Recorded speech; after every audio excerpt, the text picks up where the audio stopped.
Año 331 a.C.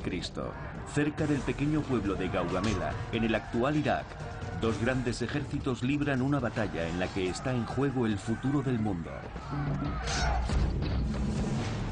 En un lado, el gran rey de Persia, Darío, comandante del ejército más grande de la tierra. Tendría unos 250.000 hombres en el campo de batalla. En el otro lado, un ejército 5 veces más pequeño, dirigido por un joven de 26 años llamado Alejandro. A esa edad tan joven ya era un veterano comandante.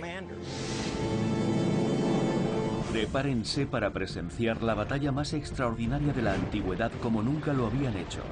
Sean testigos de primera mano de innovadoras estrategias y armas de guerra. Tenían un arma muy parecida a esta, una lanza muy aerodinámica. ¿Quién era Alejandro? ¿Cómo pudo enfrentarse a un ejército 5 veces más numeroso que el suyo? Sus tácticas siguen vigentes en nuestros días. ¿Cuál era el arma secreta de Alejandro? Alejandro era un fenómeno. Retrocederemos en el tiempo para presenciar una de las batallas más extraordinarias de la historia.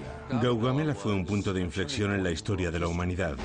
Las líneas de combate están trazadas. El desenlace es imprevisible. Prepárense para la batalla. Será una lucha hasta el final, que cambiará la historia para siempre y otorgará a un joven con el sobrenombre de Alejandro. ¡A la carga! Magno. Batallas cruciales de la historia. Alejandro Magno. 1 de octubre del año 331 a.C. Cerca del pueblo de Gaugamela, los dos ejércitos más poderosos del mundo, el persa y el macedonio, están a punto de enfrentarse en combate. El ejército macedonio avanza primero, aunque es superado en número en una proporción de 5 a 1. Su joven jefe, Alejandro, ordena a sus tropas de élite atacar el centro de la línea persa.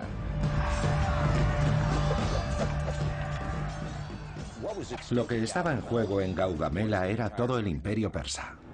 Darío, rey de Persia, no tiene intención de perder su imperio. Ya había sido derrotado por Alejandro en la batalla de Isos. Ahora está decidido a aplastar al rey niño. Darío ordena a sus hombres atacar el flanco derecho del ejército de Alejandro. Darío estaba tendiendo una trampa y obligando a Alejandro a ir directo a ella.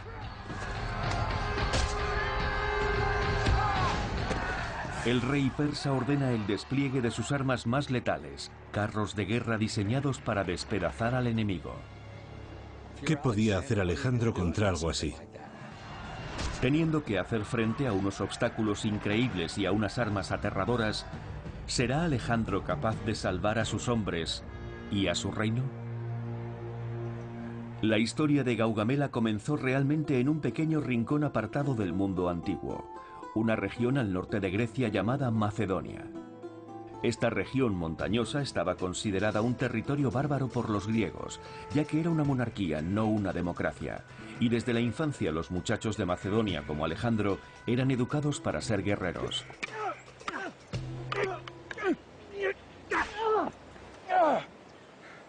¡No! ¡Muévete! ¡Muévete y ataca!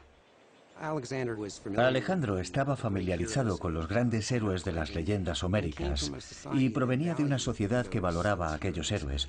Se deleitaban con cualquier actividad que les permitiera demostrar su valor personal.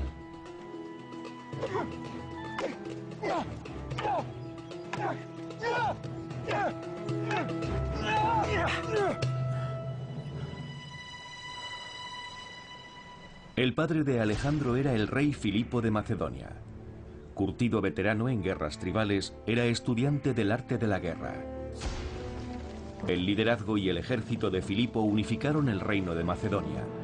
Él había convertido a Alejandro en comandante de caballería a la edad de 16 años. Filipo no solo era un gran estadista, sino un brillante innovador. Lo que hizo Filipo fue volver a convertir Macedonia en el estado más poderoso de la antigüedad. Cambió literalmente la forma en que se organizaban los ejércitos y su manera de luchar. Filipo crea un ejército de profesionales y de hecho les paga, y les paga bien. Hacían instrucción todo el año.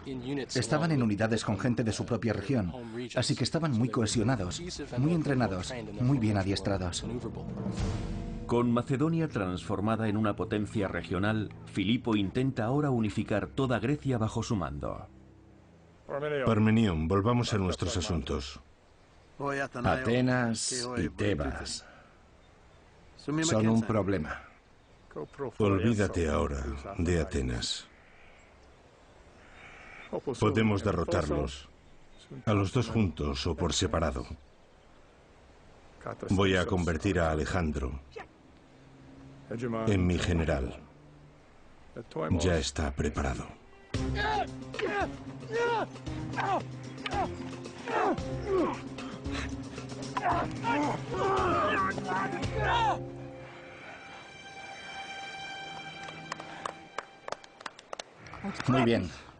Muy bien, Alejandro.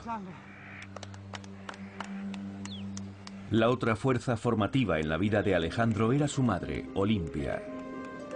Hija de un rey conquistado, se había convertido en novia de Filipo como botín de guerra. Su relación con Filipo era cuando menos escabrosa.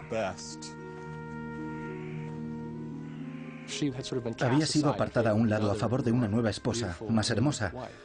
Así que se podría decir que Alejandro guardaba cierto resentimiento porque pensaba que a su madre se le había negado injustamente cierta posición de privilegio. Es posible que Olimpia temiera incluso que aquella nueva esposa tuviera un hijo, al que Filipo favoreciera como su heredero, en lugar de favorecer a Alejandro. En el año 336 a.C., el destino cambia la vida de Alejandro, cuando Filipo de Macedonia es asesinado. Para Macedonia y para el joven Alejandro, aquello significa una cosa.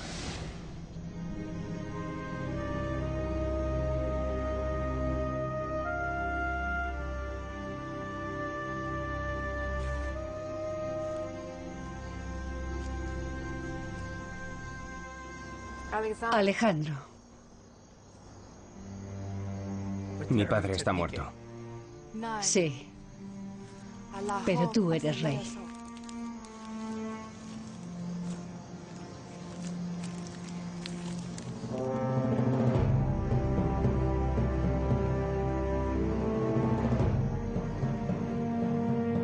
La muerte de Filipo no detuvo los planes de conquista de Macedonia. Con solo 20 años, Alejandro tomó el control del ejército y marchó con sus tropas hacia Grecia, que se rebeló tras la muerte de Filipo. Atenas y otras ciudades-estado se rindieron al joven rey. El ejército macedonio era imparable. Después Alejandro fijó su objetivo en el este, Persia. El imperio persa fue en su época el imperio más grande de la historia. Nunca había existido un imperio semejante, ni tan grande ni tan organizado como el imperio persa. En su apogeo se extendía desde la frontera indo-pakistaní hasta Macedonia y en el sur incluía a Egipto.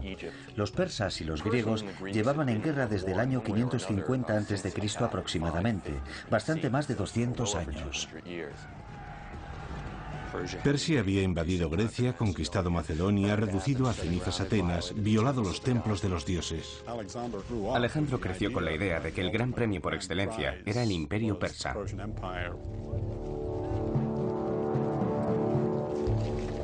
En el año 334 a.C., Alejandro condujo a su ejército de 45.000 hombres hacia el este, a las tierras reclamadas por el imperio persa. Según reza la leyenda, cuando atravesaban la zona central de la actual Turquía, Alejandro visitó un templo en las afueras de la ciudad de Gordión.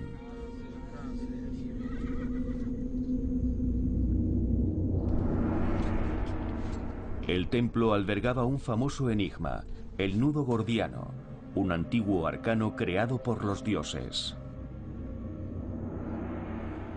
Un nudo tan intrincado que quien fuera capaz de deshacerlo se convertiría en el señor de Asia. Aquello representaba un desafío irresistible para Alejandro, que ya había declarado que conquistaría el continente. En aquella época, un hombre como Alejandro, que más tarde entraría en la Ilíada y en la tradición homérica, si era rey, se suponía que tenías que salir a conquistar el mundo. Déjelo, Alteza. Es un enigma diseñado para dejar en ridículo a los extranjeros. Yo no soy un extranjero. Este fue una vez territorio griego.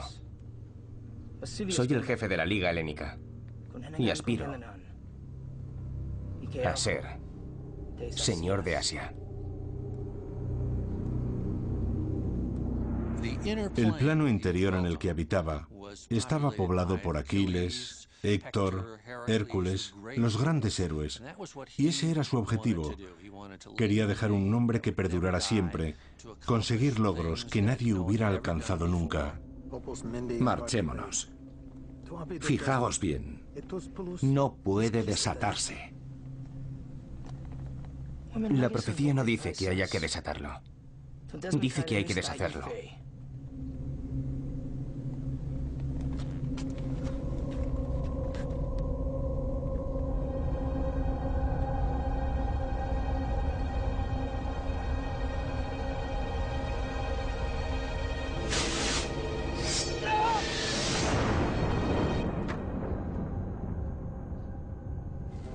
¿Qué importa la forma en que lo deshaga?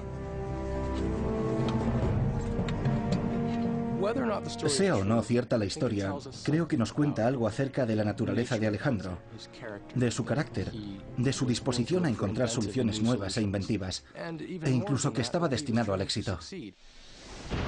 Los historiadores debaten sobre si la historia del nudo gordiano es cierta o se trata simplemente de un mito. Sin embargo, no existe debate sobre la determinación y el genio legendarios de Alejandro. Ahora iban a ser puestos a prueba en una de las batallas más importantes de la antigüedad.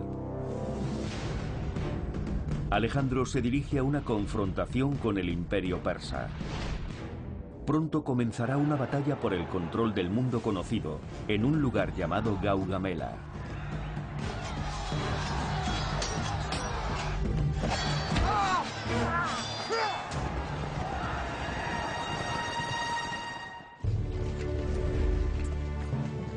En el año 334 a.C., Alejandro condujo a su ejército de 45.000 hombres hacia el este, a las tierras reclamadas por el imperio persa. Pero la invasión apenas fue detectada por el rey persa.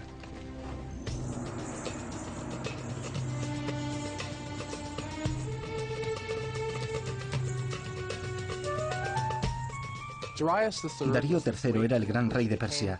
Accedió al trono en el año 336 a.C. ¿Qué quieres? Darío es informado de que Alejandro y su ejército han entrado en territorio persa. Ahora la pregunta es, ¿qué hacer al respecto?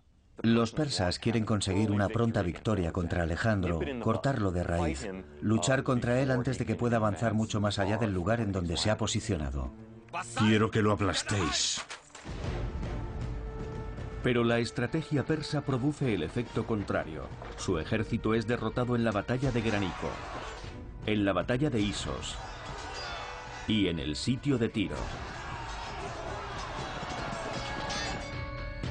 Alejandro. Mientras Darío contemplaba el sorprendente éxito militar del joven general, comenzó a construir su ejército. Muchos de sus consejeros le dijeron, no libres batallas convencionales contra el ejército macedonio, son simplemente demasiado buenos, el riesgo de salir derrotados es demasiado alto. En vez de ello, rehúye la batalla y retírate. Deja que el intrincado terreno del suroeste asiático derrote a Alejandro. Destruye todo el alimento, quema todas las cosechas, impide que pueda alimentarse. Y así conseguirás con el tiempo derrotarlo. Ese tipo de política es muy difícil de llevar a cabo para Darío, ya que necesita demostrar su valía. Y tradicionalmente los reyes persas demuestran su valía ganando batallas. Pero antes de un enfrentamiento final con Alejandro, Darío decide negociar en vez de combatir. Darío envió varios mensajes a Alejandro, ofreciéndole un tratado de paz y varios acuerdos. Darío le dijo a Alejandro que si suspendía la campaña le daría dinero, la mitad del imperio que había conquistado hasta ese momento, e incluso la mano de su hija en matrimonio. Dicen que Alejandro, en respuesta, envió varias cartas diciéndole a Darío, ¿por qué habría de negociar contigo por algo que ya me pertenece? Léela otra vez. Gran rey. Léela. De Alejandro a Darío. Todo lo que posees ahora es mío. Si quieres defender tu trono, levántate y lucha por él. Lo que estaba en juego en Gaugamela era todo el imperio persa. Si Alejandro conseguía que Darío entrara en batalla y lo derrotaba, tendría derecho a reclamar el trono del imperio persa. ¿Qué pueblo es ese que se ve ahí abajo? Gaugamela, gran rey. Gaugamela. Dile al rey niño que me enfrentaré a él y lo aplastaré en Gaugamela.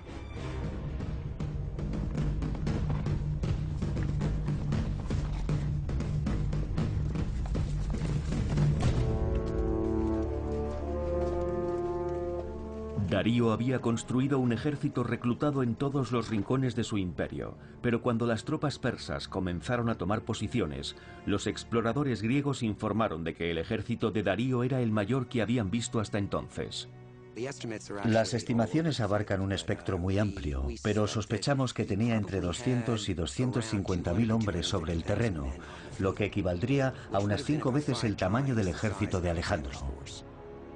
En relación al ejército macedonio, estamos hablando de unos 40.000 soldados de infantería de todos los tipos y unos 7.000 soldados de caballería.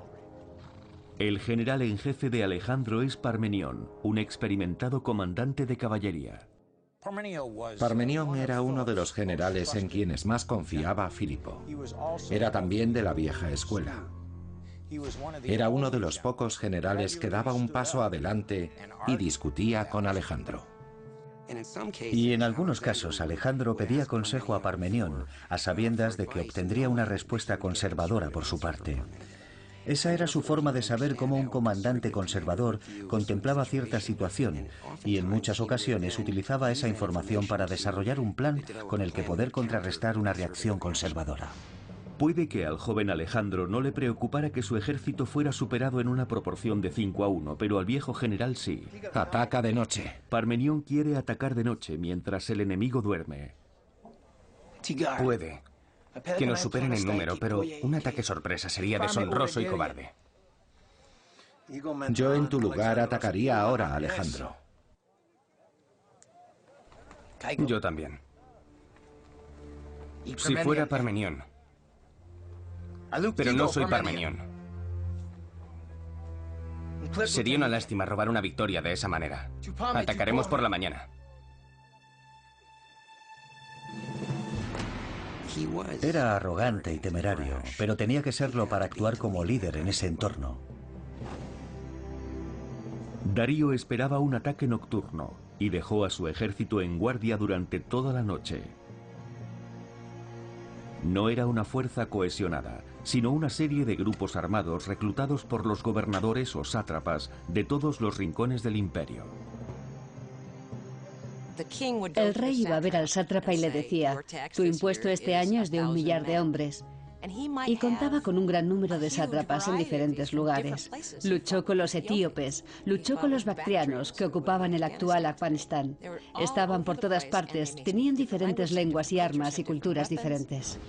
La mayor parte de los guerreros persas no llevaba armadura ni casco. Cada uno portaba una lanza de 2,40 centímetros y un escudo hecho de mimbre. Pero sus carencias en armadura y armas las compensaban numéricamente. Los persas no eran una pandilla de incompetentes. Sus tácticas llevaban siendo eficaces cientos de años. Tenían un gran imperio. Era un aval más que suficiente. Contra este colosal ejército, Alejandro tiene una ventaja. Este ejército profesional utiliza la falange macedonia. El capitán Dale Dye, oficial retirado, historiador y asesor fílmico, ha estudiado el modo de enfocar el combate de los macedonios. La falange macedonia fue probablemente el arma de guerra más poderosa de la antigüedad.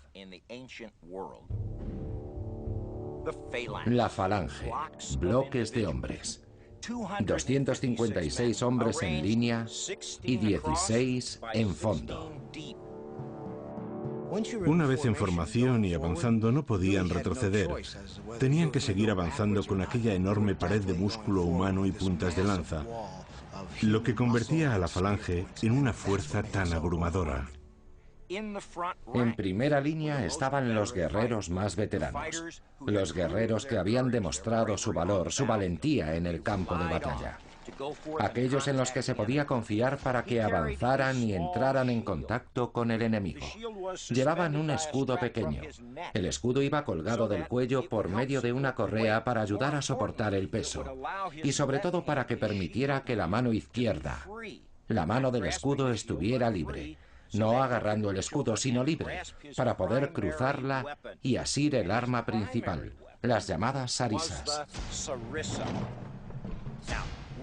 Se cree que las sarisas medían de largo unos 6 metros de media. Hasta entonces, los principales guerreros llevaban lanzas de entre 2 metros y 2 metros y medio. Filipo dio a la infantería lanzas más largas, por tanto sus soldados podían mantenerse a una distancia superior a la de los griegos o los persas. Imagínense en esta posición 256 sarisas, de unos 6 metros de longitud, por delante de las falanges.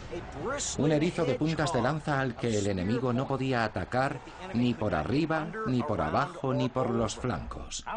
¿Cómo eran las falanges de intimidatorias? Echemos un vistazo a lo que un soldado persa podía ver frente a él. Falanges en posición de combate, en marcha. Al amanecer del día 1 de octubre del año 331 a.C., las falanges comenzaron a formar en el campo de batalla de Gaugamela.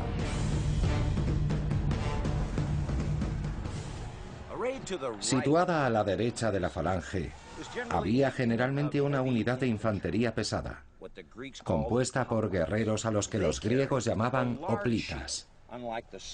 Estos soldados llevaban un escudo grande, a diferencia del escudo falangita, más pequeño. Este escudo recibía el nombre de oplón. En combate se podía utilizar para golpear al enemigo, hacerlo retroceder o derribarlo, lo que daba tiempo al hoplita a utilizar su principal arma de cinto, una espada.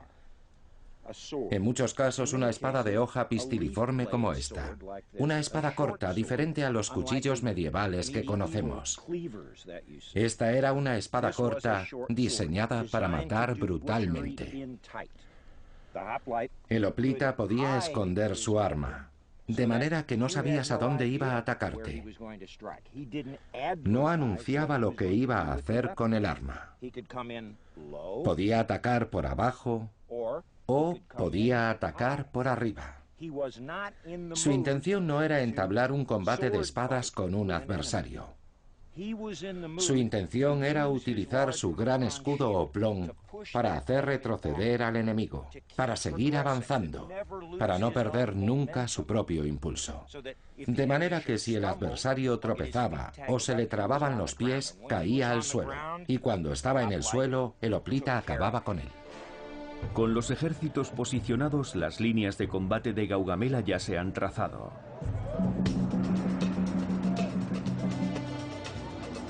Al parecer, el plan de Darío era que Gaugamela fuera la batalla final. Constituye un punto de inflexión para Alejandro y para el futuro del mundo.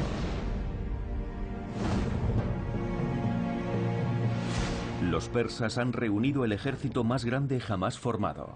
Probablemente alcanza 250.000 de hombres.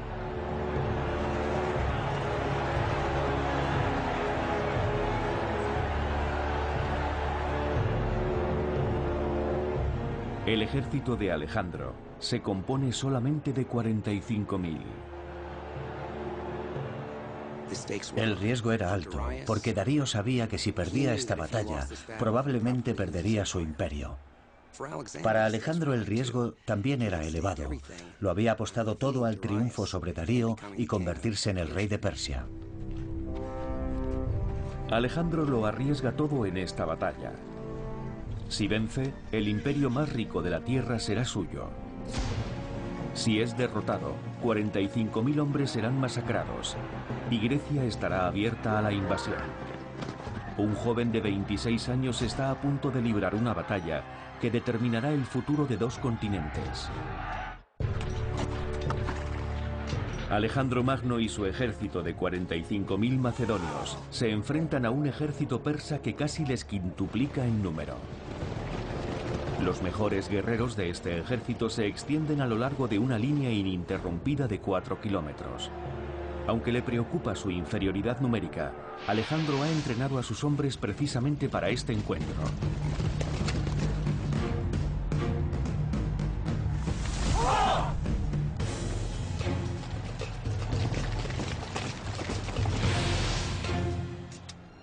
¡Preparados!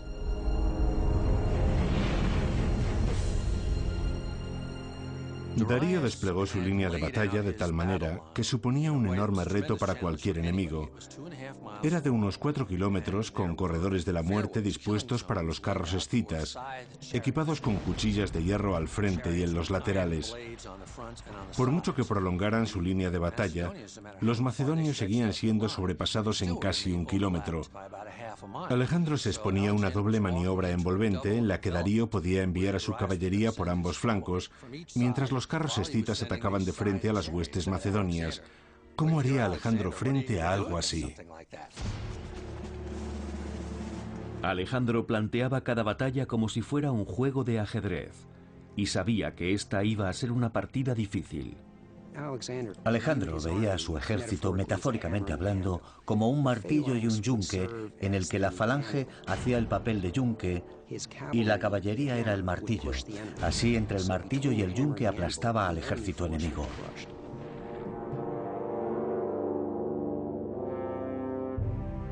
En todas las batallas anteriores, la táctica del martillo y el yunque había funcionado a la perfección. Pero en Gaugamela esta estrategia era inviable. Con una línea persa que se extendía a lo largo de 4 kilómetros, la caballería macedonia no podía rodear por los flancos al enemigo. Alejandro tendría que elaborar una táctica completamente nueva. Primero agrupó a su infantería en formación de falange. La falange era un cuadro compuesto por 256 guerreros, 16 a cada lado y 16 de fondo, una formación casi imposible de detener. Esta estrategia de combate era una novedad en el mundo antiguo. Ahora quedaba por averiguar cómo usar su otra gran baza, la caballería. Armados como ningún otro y capacitados para trabajar como una sola unidad, los caballeros macedonios eran considerados los mejores jinetes del mundo. Los soldados de caballería de Alejandro iban protegidos con cascos y corazas de bronce, y cada uno iba armado con una lanza llamada sistón. Esta lanza tenía unos 3 metros de longitud, mientras que la lanza de caballería más común no llegaba a los 2 metros, de modo que tenía un gran alcance, lo que permitía al guerrero contactar con el enemigo antes de que éste contactase con él. Los jinetes portaban también una espada curva de un solo filo llamada copis. El copis era mucho más sofisticada que la espada pistiliforme de la infantería. Gracias a esta zona bombada que tenía la hoja cerca de la punta y a esta otra más fina y ligera cerca de la empuñadura, le otorgaba una gran potencia como un machete o un hacha. Era muy eficaz cortando y seccionando, causando estragos en el enemigo. El desafío que se le presenta a Alejandro es cómo utilizar de la mejor forma posible la falange y la caballería en su propio beneficio. Y lo que hace a continuación revolucionará la estrategia militar tradicional. En lugar de abordar de frente a un enemigo que le superaba en número, Alejandro sitúa a sus tropas de infantería formando un ángulo oblicuo. Llegó al campo de batalla con un ejército organizado en lo que entonces parecía una extraña formación.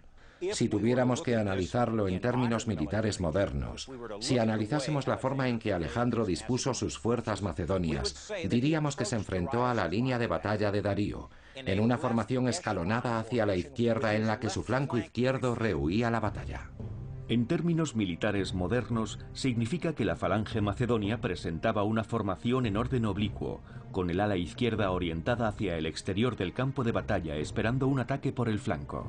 Esta línea de ataque escalonada o en ángulo era inevitable que causase el desconcierto en un enemigo que jamás había contemplado una estrategia militar parecida.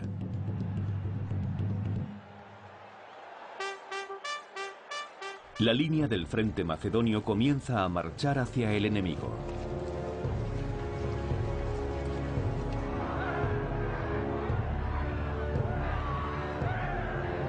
En primera línea del ejército persa están los inmortales, la guardia de élite de Darío. Cuando un guerrero caía, otro ocupaba su lugar. Se les conocía como los inmortales porque siempre había 10.000. Al ver aproximarse a los macedonios, Darío cree que la disposición en ángulo de Alejandro ha otorgado a los persas una enorme ventaja. Darío observa el gran espacio que se abre entre la caballería persa y las tropas de Alejandro. Alejandro era un estratega inteligente. Sabía que si se ofrece terreno abierto a una poderosa fuerza de caballería, la caballería cargará a través del terreno abierto. Así que Alejandro dio por sentado que si ofrecía ese espacio, Darío lo aprovecharía. Y no se equivocó. Darío ordena a su caballería que cargue contra el flanco macedonio.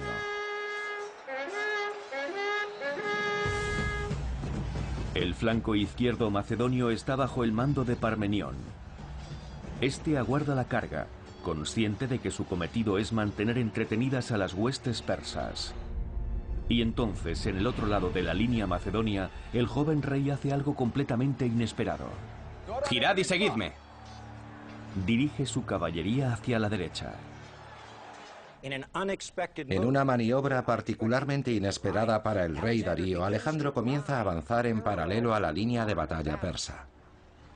Un movimiento desconcertante a los ojos de Darío, que ve con preocupación que Alejandro pueda salirse del campo de batalla que le ha preparado en Gaugamela, o más probablemente todavía, que Alejandro pueda bordearle por el exterior para luego girar a la izquierda y atacarle por el flanco, cogiéndole desprotegido.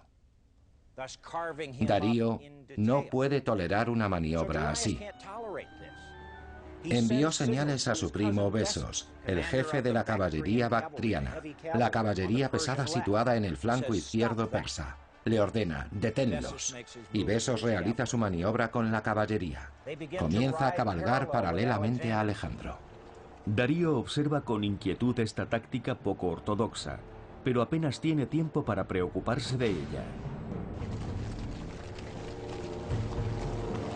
Porque en el centro del campo de batalla, la inquebrantable falange del ejército de Alejandro está a punto de chocar contra la guardia de élite del ejército persa. Y ahora, dos imperios, dos continentes y dos ejércitos se enfrentan, con el destino del mundo en juego. La batalla ha comenzado.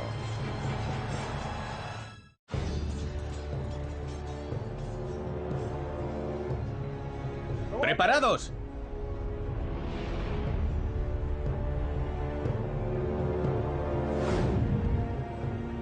El 1 de octubre del año 331 a.C., el ejército de Alejandro el Grande está a punto de combatir contra un ejército mucho más numeroso comandado por el rey persa Darío.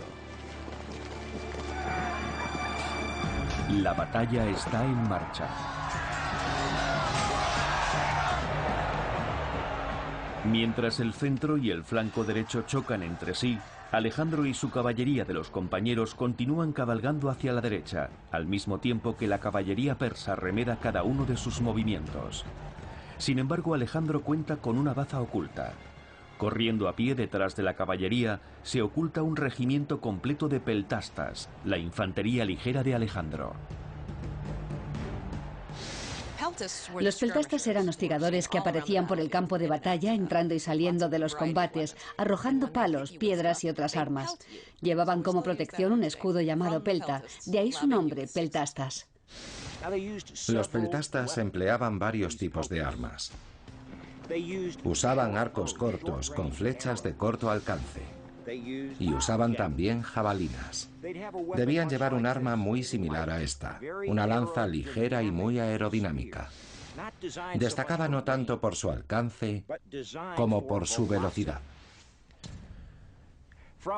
De aquella lanza procede esto que voy a mostrarles. Esto es una jabalina moderna de competición, una jabalina de las que usan en competiciones olímpicas. Lo importante es recordar que de aquella lanza proviene esta jabalina. ¿Y cómo son de efectivas? Vamos a comprobarlo.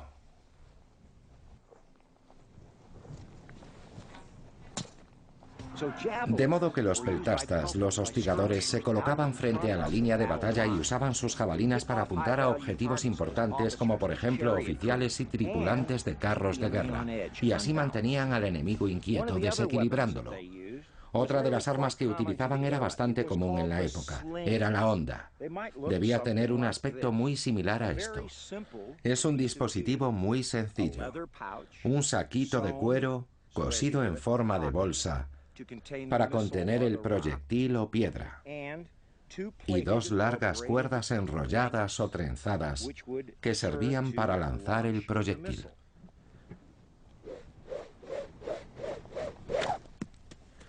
Bien, puede que esa piedra no parezca un arma muy ofensiva a corta distancia, pero imaginen a 200 o 300 peltastas armados con hondas, lanzando piedras o proyectiles de metal contra las líneas enemigas. Más de uno tenía que resultar herido, y lo que es más importante, debía de sembrar el desconcierto. Con los peltastas escondidos de los persas, Alejandro no deja de avanzar por el campo de batalla. Los peltastas ocultos constituirán una de las claves estratégicas de Alejandro para ganar la batalla. Mientras Alejandro cabalga, la primera línea del ejército persa comienza a sentir el poder de la falange macedonia. Al ver que sus tropas de élite son rechazadas, Darío decide desplegar su arma más temible, el carro escita. Un carro escita era un carro de dos ruedas equipado con cuchillas unidas a las ruedas, con el objetivo de seccionar a los enemigos que encontraba a su paso. 200 carros escitas, el arma suprema del ejército persa, avanzan desde la línea frontal de Darío. La mayoría de los comandantes enemigos habrían visto dos únicas defensas contra este ataque: mantenerse en sus posiciones o retirarse antes de la llegada de los carros para reagruparse más tarde. Pero Alejandro ha concebido una táctica brillante para derrotarlos. Darío lanzó sus carros. Alejandro sabía que ese momento llegaría y había enseñado a sus hombres cómo rodear a los carros. Es una sencilla maniobra que todavía hoy se estudia en estrategia militar, un movimiento que se conoce como la ratonera. Ningún caballo se lanzaría sobre una línea de soldados equipados con lanzas afiladas y puntiagudas apuntando hacia arriba. Pero si se abre un espacio, el caballo entrará en ese espacio y quedará atrapado. Entonces el soldado puede destripar a los caballos y derribar a los aurigas y matarlos. Y eso es lo que hizo Alejandro. En una especie de táctica de judo, los macedonios utilizan el propio impulso de los carros en su contra. En cuestión de minutos, la amenaza de los carros persas queda neutralizada. Después de Gaugamela, el carro de guerra no se volverá a utilizar como arma bélica importante. A medida que la batalla se recrudece, el flanco izquierdo de Parmenión sufre intensos ataques y está a punto de desplomarse. En el otro lado del campo de batalla, Alejandro continúa cabalgando, alejándose cada vez más de los combates. ¿Pero por qué motivo? La batalla de Gaugamela ha llegado a un punto crítico. Las falanges macedonias luchan en primera línea. Mientras tanto, Alejandro continúa cabalgando a través del campo de batalla por su flanco derecho. Sin embargo, en el flanco izquierdo, Parmenión se encuentra en dificultades. Sus tropas inferiores en número están a punto de desfallecer. Parmenión intenta ponerse en contacto con Alejandro para pedirle refuerzos, pero su mensaje no consigue llegar. La comunicación en los campos de batalla de la antigüedad era, cuando menos, primitiva. Tenían trompetistas que tocaban un conjunto de notas que servían para identificar a la unidad con la que querían comunicarse. Y luego un segundo conjunto de notas para transmitir lo que querían que hiciera esa unidad. Había también tambores, cuyo ritmo podía variar en función de si era necesario que una unidad determinada acelerara el ritmo, o si debía girar a la izquierda o a la derecha. Era muy difícil y probablemente tremendamente confuso, en medio de la polvareda de la batalla y el fragor de los combates. La comunicación era un problema real en aquellos tiempos.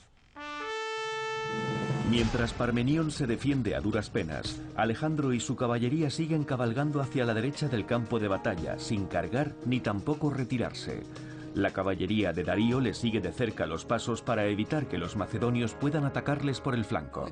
Alejandro trasladó sus fuerzas cada vez más lejos de la zona de los combates, con la intención de separarse del campo de batalla que Darío había preparado para él. Esto obligó al rey persa a alejar a su caballería de la línea de batalla, por temor a ser desbordado por el flanco. Y al alejar Darío a su caballería de la línea de batalla, ésta se debilitó por el centro. En ese momento el centro de la línea persa no pudo bascular hacia la izquierda para cubrir el espacio que quedaba. Alejandro observó entonces la brecha que se abría en la línea de batalla persa. La estrategia poco ortodoxa de Alejandro en la batalla ha provocado la desorganización del ejército persa y ha abierto una brecha en su línea defensiva. Pero ¿cómo puede aprovecharlo? Como todos los grandes comandantes de campaña, percibe el momento en que se le abre esa puerta. ¡Girad y seguidme! En un movimiento sorprendente, Alejandro realiza con toda su caballería un giro de 160 grados y carga hacia la brecha abierta en la línea persa. Los peltastas que permanecían ocultos surgen de repente y atacan a la caballería de Darío con una lluvia de ondas, jabalinas y flechas, lo que impide a los jinetes persas perseguir a Alejandro y a su caballería. Darío se sorprendería al contemplar lo que ocurría. Había enviado primero a sus carros escitas y luego a su caballería, convencido de que Alejandro sería arrollado por su ejército, pero al alzar la vista, vio llegar a la caballería de los compañeros de Alejandro. Alejandro iba situado en el vértice de la cuña de ataque de su caballería. En todas las batallas se exponía directamente al peligro.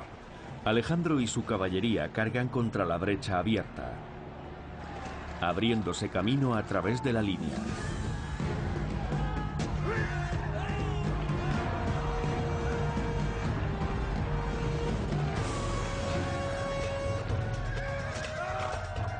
La falange es el yunque. La caballería es ahora el martillo. Y entre ambas aplastan a la infantería persa. La falange macedonia no encuentra resistencia y carga hacia adelante.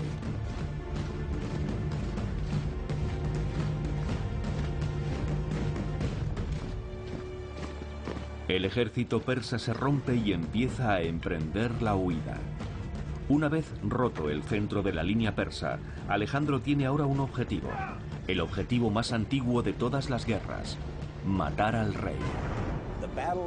Alejandro planteó la batalla de Gaugamela con la idea de enfrentarse a Darío, mano a mano, cara a cara, matarle y clavar su cabeza en una pica. Alejandro era consciente de que si mataba a Darío, si podía cortar la cabeza de la serpiente, el resto de la serpiente moriría. Pero justo cuando Alejandro está a punto de alcanzar a Darío en su huida, un cambio repentino detiene su persecución.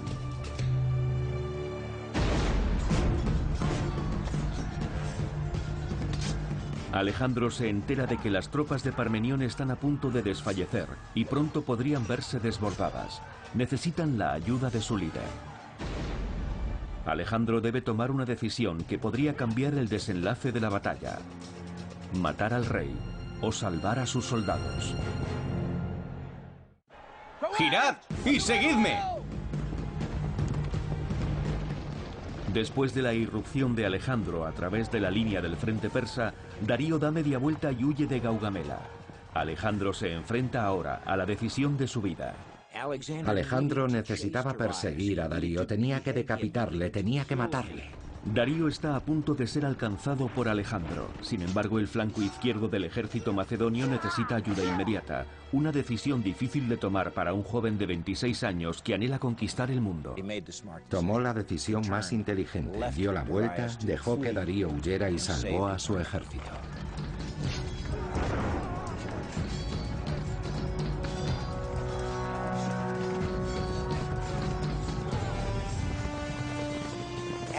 Alejandro corrió directamente hacia el campo de batalla y cayó sobre un muro de desconcertados soldados por la retaguardia.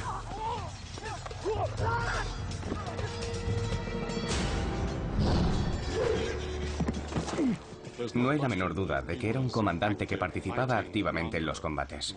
Se exponía al peligro y se deleitaba con ello. El rescate de las tropas de Parmenión por parte de Alejandro fue una de las fases más duras de la batalla.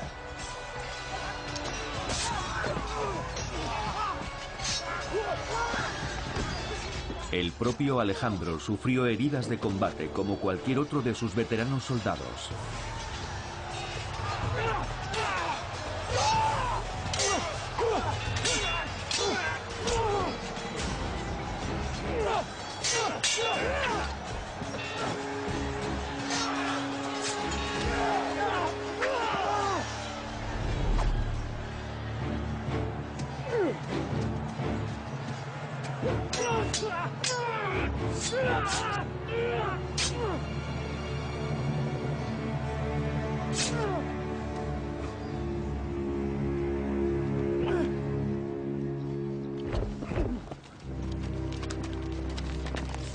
Mi señor, mi señor.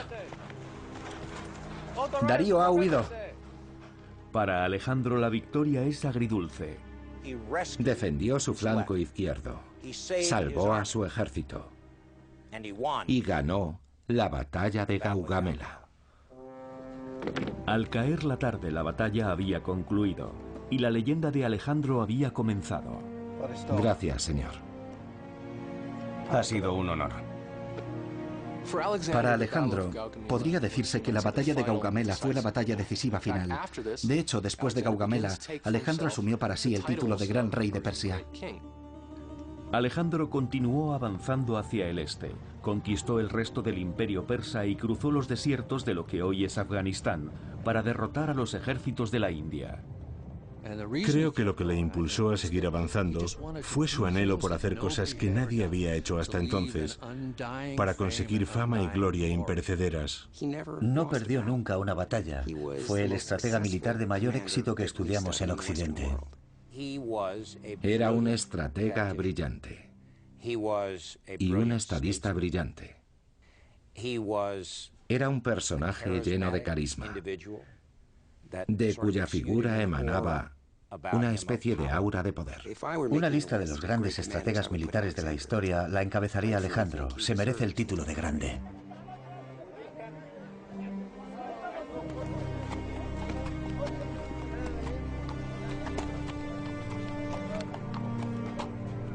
Según algunas fuentes, más de 1000 macedonios murieron en Gaugamela, mientras que los persas podían haber sufrido hasta 50.000 bajas. Darío escapó hacia las montañas para ser asesinado antes de cumplirse un año por uno de sus propios generales. Alejandro se autoproclamó señor de Asia y nadie pudo discutir este hecho por más tiempo. Alejandro fue grande porque veía con enorme lucidez sus objetivos. Consiguió despertar en las personas que le rodeaban tanta devoción por él y tanto anhelo por cumplir sus aspiraciones que se convirtieron en una marea incontenible. Y eso es lo que define a un gran hombre. Alejandro vivió solo 6 años más. Y cuando murió a la edad de 32 años, había conquistado todo el mundo conocido. La profecía de Gordión resultó ser cierta. Las singulares estrategias de Alejandro Magno demostraron ser tan eficaces contra los ejércitos y los imperios como lo habían sido contra el nudo gordiano. Era un líder heroico y lideró a un pueblo heroico. Y en un mundo que no creía en la otra vida, ¿cómo puede uno lograr la inmortalidad sino escribiendo por sí mismo la historia? En ese sentido, Alejandro es inmortal. En la batalla de Gaugamela, un joven de solo 26 años se había ganado merecidamente el título de Alejandro el Grande.